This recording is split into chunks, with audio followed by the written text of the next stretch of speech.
F'Witi Żuri għaddej ix-xogħol anke matul il-lejl għal proġett ta' 3 miljun euro li għall-ewwel darba se jaqgħad din iż-żona fil-Qrendi man-Netwerk Nazzjonali ta' Drenaġġ.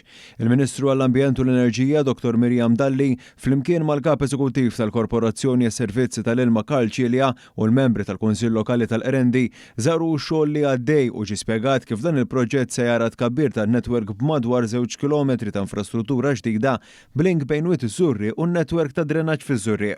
Fil-fatt 75% tax-xogħol ta' Trinek issa jinsab lest, filwaqt li fadal l-aktar xogħol intensiv fejn il-korporazzjoni se tkun qed tgħaddi servizzi ta' drenaġġ u l-ilma fil-qalba ta' Witi Żurrie.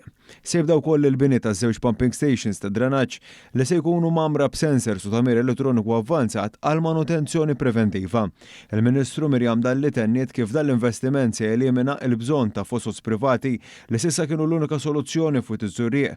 La darba jitlesta il-proġett se jipprovdi servizz modern u affidabbli ta' drenaġġ fil-waqt li ħares l-ambjent tal-madwar. Ridna naċċertaw ruħna li x-xogħol li huwa pjuttost komplikat isir malajr kemm jista' jkun. Għalhekk li għandna l-Korporazzjoni għas-Servizzi tal-Ilma bil-ħaddiema tagħha li qegħdin jaħdmu lejl u nar biex naraw li nżommu ma' dak it-timeline li tajna u li dan l-investiment nibdew naraw il-frott tiegħu anke qabel is-sajf li ġej. Il-Kap Eżekuttiv Karl Cilja enfasizza li dan huwa proġett li fit-totalità tiegħu se jservi lill-komunità għal 20 ta' snin li ġejjin.